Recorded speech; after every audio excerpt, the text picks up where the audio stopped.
नमो महावदन्याय कृष्णप्रेमप्रदायते कृष्णाय कृष्णचैतन्यनाम्ने गौरत्विषे नमः। बोले पंचतत्वात्मक गौर हरि की जय। सचिनंदन श्री गौर हरि की जय। हरिनाम संकीर्तन की जय। संकीर्तन प्रवर्तक संकीर्तन पिता सचिनंदन गौर हरि की जय। हरे कृष्ण। काल श्री श्री चैतन्य चरितमृत का पहला पाठ का वर्णन हुआ, तो उसमें आदि लीला का प्रथम परिच्छेद का जो प्रथम श्लोकों का बारे में वर्णन किया।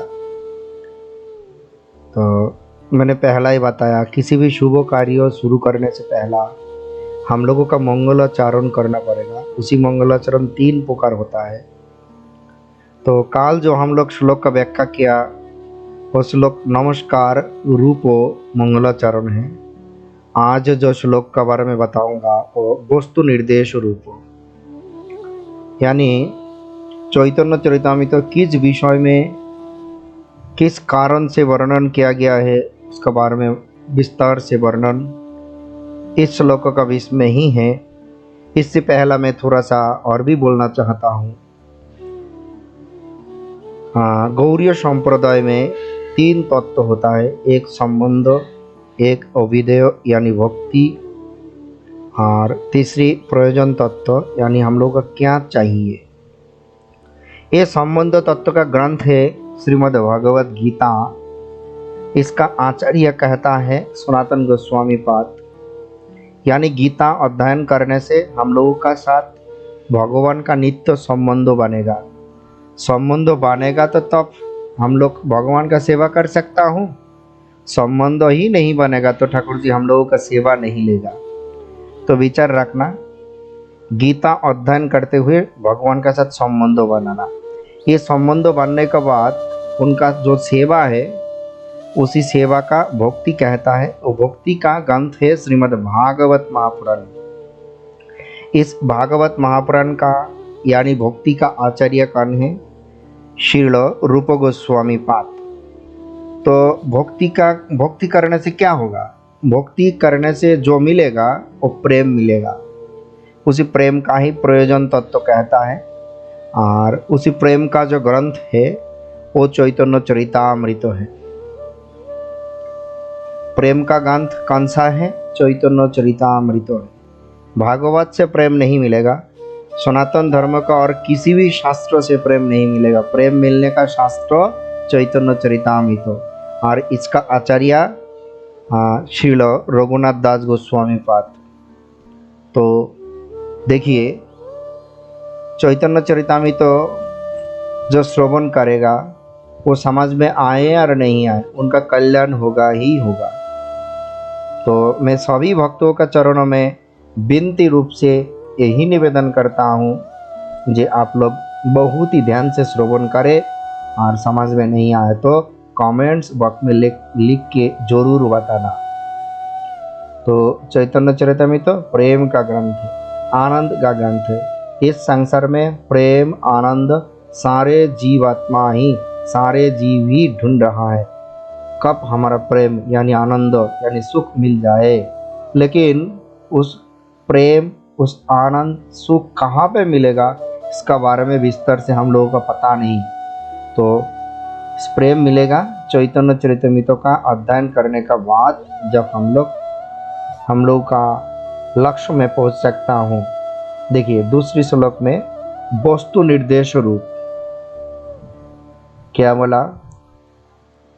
वंदे श्री कृष्ण चैतन्य नित्यानंद सहदितौ गौरदय पुष्पवन्तौ चित्रौ छन्दौ तमोनदौ याद्वैतं ब्रह्मोपनिषदि तदपास्यतनुभा ययन्तर्यामि पुरुष इति स स्यांश विभवः शरश्चर्य पूर्णः या भगवान् या इहो भगवान् स स्वयमयम् न चैतन्यात् कृष्णात् जगति परतत्त्वं परमिह। तो पहला बताया, पहला जो दूसरी श्लोक में बताया, मैंने एक ही साथ दो दो श्लोक पारायण किया। तो एक श्लोक से पहला जो दूसरी श्लोक है, इसमें वस्तु निर्देश रूप जो गौर देश रूप उदय पर्वतों में एक ही समय दो दो सूर्य यानी एक चंद्र एक सूर्य तुल्य जो दो दो सहोदय जो भ्राता आविर्भाव हुआ, उन लोग क्या किया, उन लोग हमारा ये सारे अंधकार जितना भी अंधकार थे वो दूर करते हुए हमारा जिंदगी में आनंद लेके आया। मैं उसी चैतन्य महाप्रभु और नित्यानंद प्रभु का वंदना करता हूँ। विस्तार से पुष्पवंतौ, इसका मतलब है पुष्पवंतौ यानी पुष्पवंतो, चंद्र और सूर्य का साथ तुलना किया। चित्रो और आश्चर्य और तम नदौ बोलते तम अनुदौ। तो देखिए यहाँ पे स्पष्ट रूप से बताया तम नुद, अंधकार जो नाश कर देता है, जो संदौ जो मंगलप्रद है। तो एक ही समय जो सूर्य और चंद्र जैसा आश्चर्य रूप से आविर्भाव होकर हमारा सारे अंधकार को दूर करते हुए जो मंगल लेके आया, कौन है वो? श्री चैतन्य महाप्रभु और नित्यानंद प्रभु। विचार करें, हमारा सारे अंधकार दूर करने वाला, दूर करने के लिए कौन आया? श्री चैतन्य महाप्रभु और नित्यानंद प्रभु। क्या लेके आया? हरिनाम संकीर्तन। तो हरिनाम करना, हरे कृष्णा कृष्णा कृष्णा हरे हरे, हरे राम राम राम हरे हरे। तो देखिए फिर तीसरी श्लोक में बताया इस रूप से,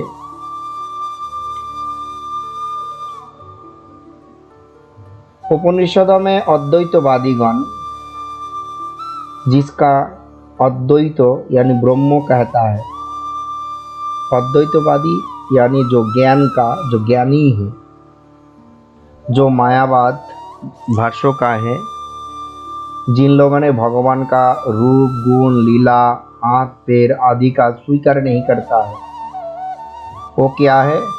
वो श्री कृष्ण चैतन्य महाप्रभु का अंग क्रांति है। उन लोग जिसका ब्रह्म कहता है, ध्यान से सुनिए कृपया। उपनिषदों में अद्वैतवादी गणों ने जिसका ब्रह्म कहता है, वो ब्रह्म भगवान गौर हरि का अंग कांति है, भगवान कृष्ण चंद्र का अंग कांति है, शरीर से निकली हुआ आलो स्वरूप है, आलो है, पूर्ण नहीं है। और योग शास्त्रों में योगी गणों ने जिस पुरुषों का अंतर्यामी आत्मा कहता है, वही भगवान कृष्ण का यानी भगवान श्री कृष्ण चैतन्य महाप्रभु का अंश विभव, भगवान का परमात्मा भगवान का अंश है और ब्रह्म भगवान का अंग क्रांति है। देखिए अंश कभी भी अंशी का समान नहीं है, अंग क्रांति तो बात ही नहीं है। परमात्मा गया, ब्रह्म गया और भगवान का है। तत्व विचार करने से सर्वैश्वर्यपूर्ण भगवान ही एकमात्र स्वयं है और वो कौन है? वो श्री कृष्ण चैतन्य महाप्रभु से अभिन्न स्वरूप है। तो इस विचार से श्री कृष्ण चैतन्य महाप्रभु ही एकमात्र परतत्व है। परतत्व का मतलब उनसे बड़ा और कोई भगवत्ता यानी भगवान नहीं है। सारे भगवान का जो मूल उत्स है वो चैतन्य महाप्रभु है।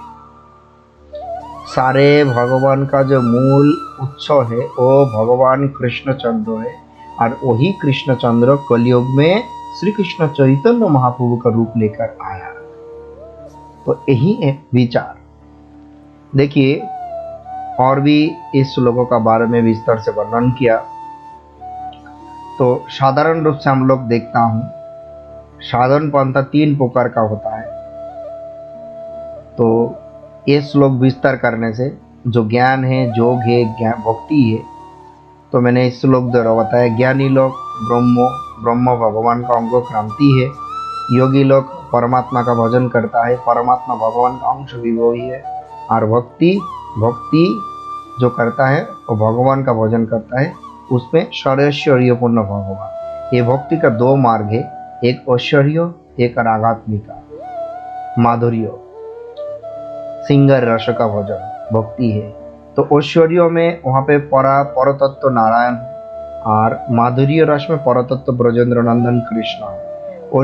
ऐश्वर्य में भगवान का वहाँ पे दासत्व रूप स्वीकार करती है, कंट्रोलिंग या नियंत्रण करने का अधिकार है। और माधुर्य रस में भगवान किसी का नियंत्रण नहीं करते, प्रेम से वशीभूत तो कर देता है। तो कौन सा चाहिए?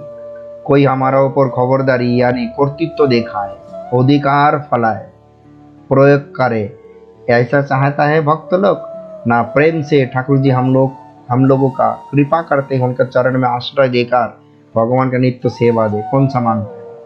आपका विचार, आप ही विचार करके देखना, जे हम लोगों का कोई आके कंट्रोल करे, नियंत्रण करे नहीं। हम लोगों का ठाकुर जी हम लोगों का प्रेम से उनका सेवा में नियोजित करे। यही भक्ति का 2 व्याख्याएं इस श्लोक में बताया गया है। फिर और भी आगे जाके हम लोग कहता हूँ 4था श्लोक में, अनारपित चरिम चिरात करुणाय अवतीर्ण कलौ समर्पयितुम उन्नत उज्ज्वल रसम स्वाभक्ति श्रियम् हरिः पुरट सुंदर द्युति कदम्ब संदीपितः सदा हृदय कंदरे स्फुरतु वा शचीनंदनः। बोले शचीनंदन श्री गौर हरि की जय। बोले पंचतत्वात्म श्री गौर हरि की जय। शब्दों का व्याख्या करने से यही होता है।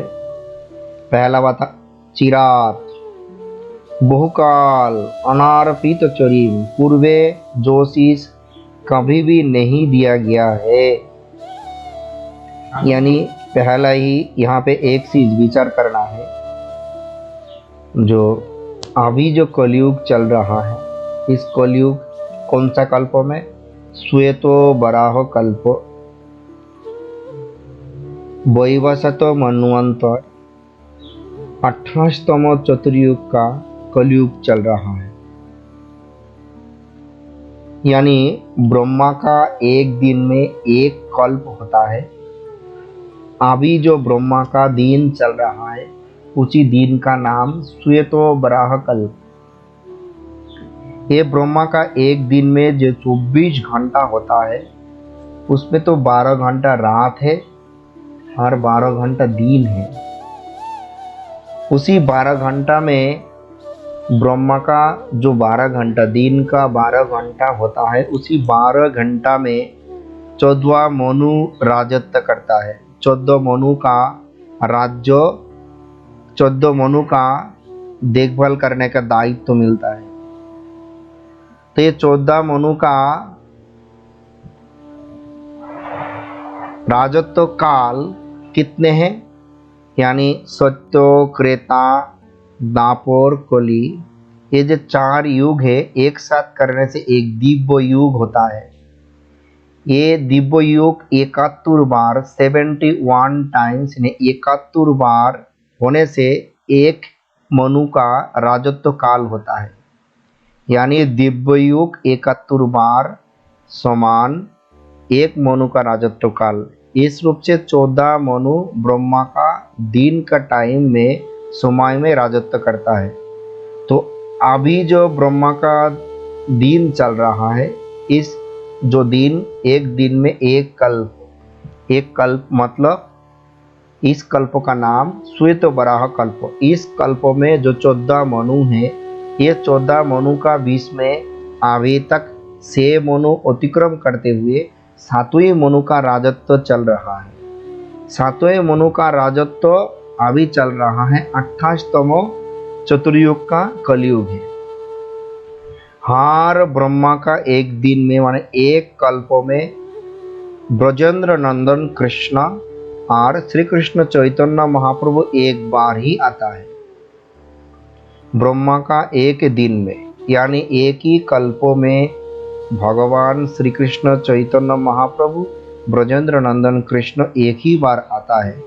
और इसी कब है? हर ब्रह्मा के एक दिन में 7वीं मन्वंतर में 28तम चतुर्युग का द्वापर युग में ब्रजेंद्र नंदन कृष्ण आएगा और कलयुग में श्री कृष्ण चैतन्य महाप्रभु आकर हम लोगों का इस प्रेम दान करेंगे।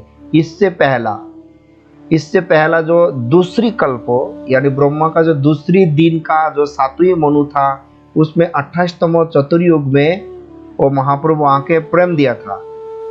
लेकिन ये बहुत समय बीत जाने का बाद फिर अभी इस कलयुग में भगवान श्री कृष्ण चैतन्य महाप्रभु प्रेम दान करने के लिए आए। तो देखिए बहुत समय, इसका मतलब बहुकाल, चिरात, अनार्पित चौर्यम जो पूर्वे कभी भी नहीं दिया गया है। पूर्व मतलब उसी 7वीं मनवंतर से इसी 7वीं मनवंतर तक, यानी ब्रह्मा का दूसरी दिन से आज का दिन, हर दिन में एक बार आता है। तो इसका और भी बहुत अच्छा विस्तार से व्याख्या वर्णन है। तो बहुकाल पर्यंत पूर्वे जो अर्पित नहीं हुआ, पूर्वे जो चीज नहीं दिया गया है, क्या है? वो उन्नत उज्जवल रसमय, वो भगवान का निज संपत्ति। क्या है? भक्ति संपत्ति। भगवान का जो प्रेम वही भक्ति संपत्ति। वो कैसा है? वो उन्नत है। जगत में जो चीज है वो नहीं है, वो उन्नत, उससे ऊपर में कुछ नहीं है। वो उज्ज्वल और इतना द्युति है, इतना चकाचक है जो वर्णन नहीं हो सकता है। उसमें रसमयी है, इतना रसेला है। तो बताया, तो वही संपत्ति भगवान खुद भक्तों का वेश लेकर राधाभाव अंगीकार करते हुए कलयुग में आविर्भाव हुआ। तो आविर्भाव तो हुआ, लेकिन उनका शरीर का दूती कैसा है? स्वर्ण से भी अति सुंदर उनका शरीर का सौंदर्य है। तो वही सचिनंदन गौर हरि हमेशा हमारा हृदय में स्फुरित हो, प्रकाश फूल जैसा खेले, मैं यही प्रार्थना करता हूँ। हरे कृष्णा।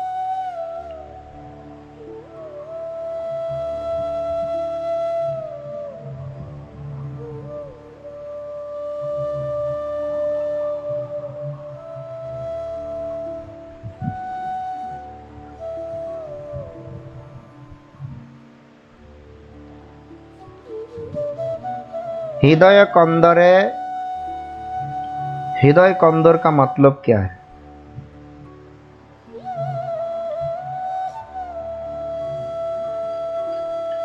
जीवों का चित्तो, सारे जीवों का चित्तों का एक गुफा का साथ तुलना किया गया है। हमारा चित्त एक गुफा है। तो क्या है? गुफा में जो निभृत गुफा है, वहाँ पे बहुत सारे हिंस्र जंतु छिपा के रहता है। तो मायाबद्ध जीवों का चित्त भी नाना प्रकार से दुर्वासना से नित्य विराजित है। तो गुफा में जैसा अंधेरा है, तो मायाबद्ध जीवों का चित्त भी ऐसा ही अंधकार है। तो क्या है? जब हमारा इस हृदय में चैतन्य महाप्रभु रूप सूर्यों का उदय होगा तब क्या होगा, उसी अंधकार अपने आप दूर हो जाएगा। तो यही हृदय कंदर का वर्णन किया, फिर भी बताया होरी शब्दों से। होरी यानी हरण करता है, लेकिन होरी का दूसरी शब्द सिंह भी होता है। पर्वत गुहा, उसमें जो बहुत सारे हिंस्र जीव जंतु क्या करता है, छिपा के रहता है। तो पर्वत गुहा का साथ यहाँ पे सिंहों का, पर्वत गुहा का सहित सिंहों का एक घनिष्ठ संपर्क है। सिंह क्या करती है, उसका हाथी का जो मगज है, हाथी का जो शीर है, सिंहों का खाने के लिए बहुत अच्छा लगता है। तो सिंह क्या करता है, हाथी का पकार करते हुए उसी गुफा में ले जाता है, फिर वहां पे खा लेता है। तो यहाँ पे सिंहों का विचार क्या है, जो होरी हरण करना, सिंहों का चैतन्य महाप्रभु का साथ तुलना किया गया है। और जो हाथी है वो हमारा मगज है। देखिए, सारे जीवों का जितना भी कुटिल बुद्धि है, बुरा स्वभाव है, वो शीर से यानी दिमाग से आता है, उसका बुद्धि से आता है। सारे बुद्धि रहता है मगज में। तो जब चैतन्य महाप्रभु रूप सिंह हो, हम लोगों का इस मगजों का सफाई करते हुए सफाई कर देगा, तब हम लोग का क्या होगा, अपने आप हमारा चित्तों में सब कुछ अच्छा दिखाई देगा। तो इस रूप से और भी विस्तार से बताया गया है। लेकिन सच्चिनंदन भगवान श्री सच्चिनंदन जीवों का समस्त अमंगल हरण करता है। हमारा सारे अमंगल हरण करने वाला कौन, सच्चिनंदन श्री गौर हरि। अभी सारे पृथ्वी व्यापी जो समस्या चल रहा है, उसी समस्या से दूर यानी दूर हटने का, उसी समस्या से बचने का एकमात्र उपाय भगवान श्री सच्चिनंदनों का चरणों में आश्रय ग्रहण करना।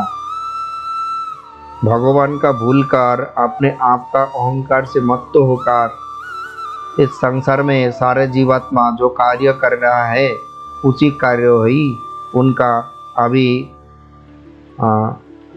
फंसा दिया है। तो भगवान सारे अमंगल का हरण करता है। तो देखिए, जो प्रेम देकर जीवों का मौन हरण करता है, कौन, वो सच्चिनंदन गौर हरि। तो विचार यहाँ पे है, भगवान सारे अमंगल हरण करता है, लेकिन अमंगल क्या है जो भगवान ने हरण कर देता है। तो अमंगल शब्दों का बारे में समझने से पहला मंगल क्या है, इसका बारे में भी हम लोगों का जानना चाहिए।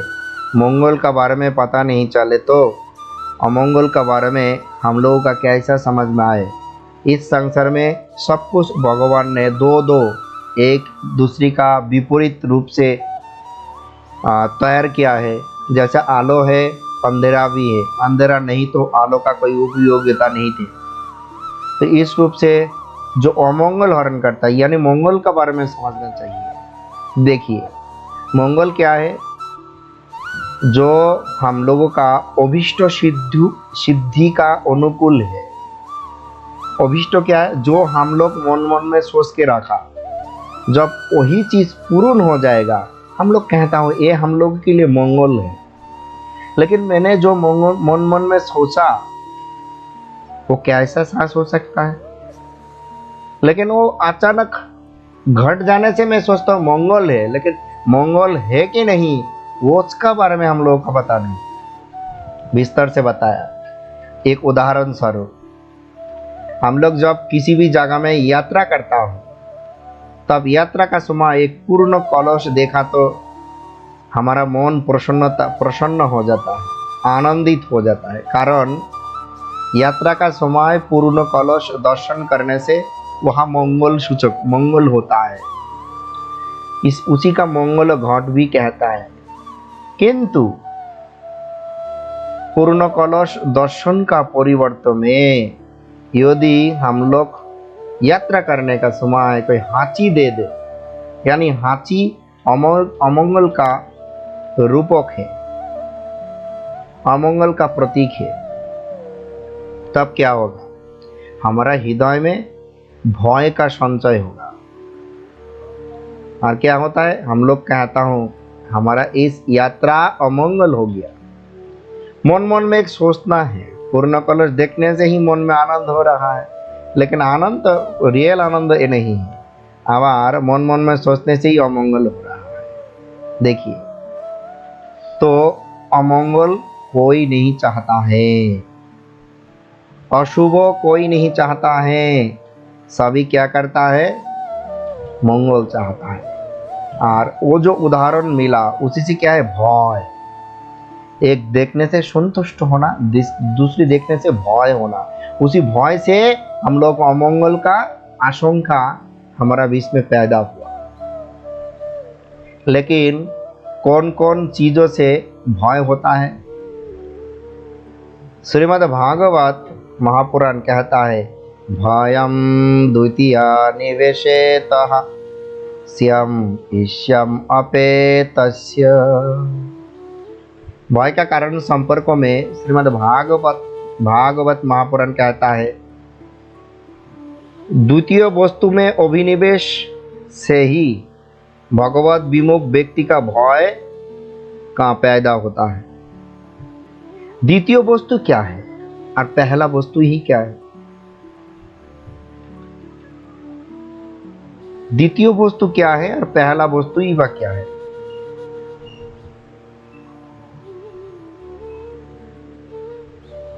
द्वितीय वस्तु यानी जो प्रथम वस्तु नहीं है। तो इसका मतलब प्रथम वस्तु क्या है?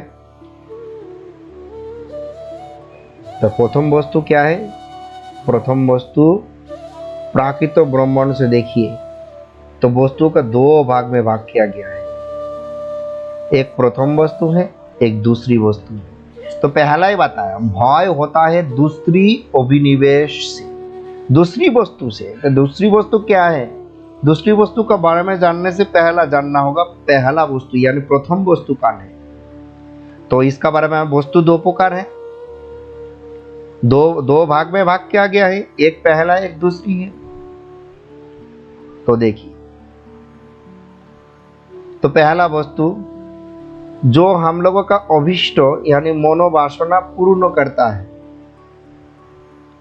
जो कार्य करने से हम लोगों का जो वस्तु मांगता वही मिल जाता है, तो उसी का पहला यानी पहला वस्तु कहता है।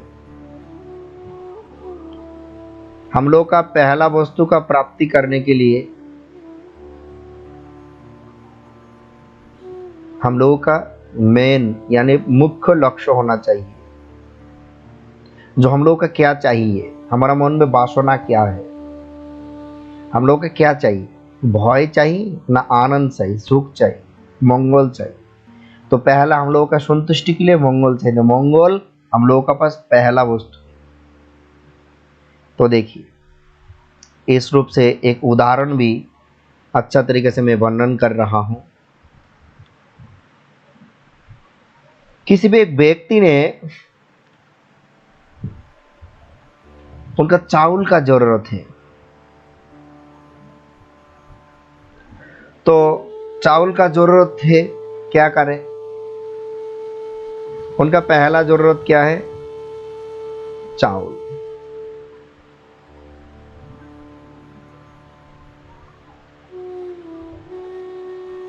तो चावल, यदि चावल का प्रयोजन है तो पहला क्या करना है? उनका किसी भी दुकान में जाना है,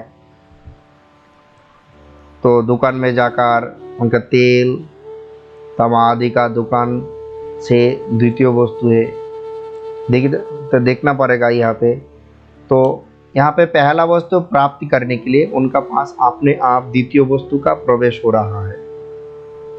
तो चावल कहाँ से मिलेगा? दुकान में मिलेगा। दुकान में जाने से दुकान ही उनका द्वितीय वस्तु है। तो देखिए,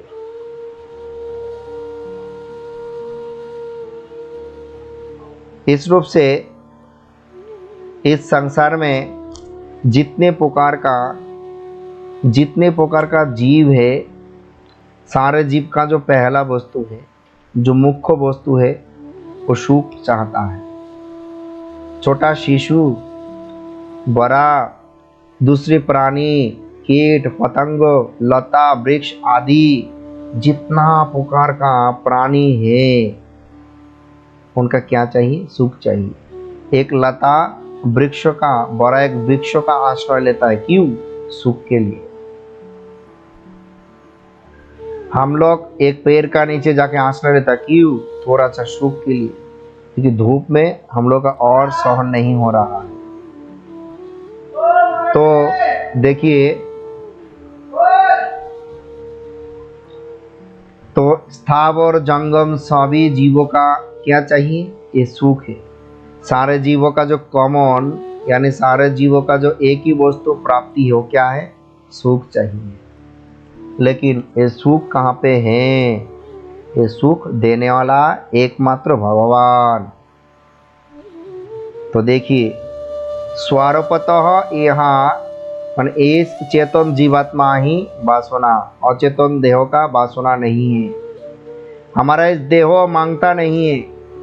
जब इससे हमारा जो चेतन आत्मा निकल जाएगा, इस देह और कुछ भी ना खाना मांगेगा, ना अच्छा सुगंधी वाला सावन, इंसेंट, बहुत तरीका का कुछ मिलेगा, मांगेगा? कुछ भी नहीं मांगेगा। अच्छा वस्त्र मांगेगा, अच्छा मकान मांगेगा? कुछ भी नहीं मांगेगा। बीच में जो आत्मा रहता है वही मांगता है, लेकिन शरीर उपभोग करता है। तो क्या करना है? मांगने वाला जीवात्मा, उसी जीवात्मा को क्या चाहिए? पहला चाहिए सुख, आनंद, यानी प्रेम। और वही प्रेम देने के लिए कौन आया? श्री कृष्ण चैतन्य महाप्रभु ने आया। तो हम लोग श्री कृष्ण चैतन्य महाप्रभु का चरण में आश्रय लेते हुए हम लोग का क्या करना है? हम लोग का हरिनाम का जप करना है। फिर भी बताया, वो जो प्रेम दिया, वो प्रेम ऐसा तैसा कोई जगत का प्रेम नहीं है। जो अभी आनंद मिलेगा, 2 दिन बाद जाके, 2 घंटा बाद जाके फिर दुख आ जाएगा। वो बोला वो उन्नत है, वो एकदम ऊपर लेवल का। एक बार आनंद मिल जाए तो दोबारा और दुख कभी भी नहीं मिलेगा। फिर बताए उज्ज्वल, इतना उजाला है, वो इतना रसमय है। श्रीमद् भागवत महापुराण में बताया, जो फल है उस फल में बीची नहीं है, बक्कल नहीं है, लेकिन रसूला है, कोई खट्टा नहीं है, इतना स्वादिष्ट, इतना रसमय है। यहाँ पे बताया। तो अभी भी समय है इस संसार का सारे द्वितीय अभिनिवेश छोड़कर, जो अभिनिवेश से, जो द्वितीय वस्तु मांगने से सिर्फ हमारा भय होगा, दुख होगा। जो द्वितीय वस्तु का मांगता है उसका दुख छोड़ के कभी भी सुख नहीं मिलेगा। तो क्या करना है?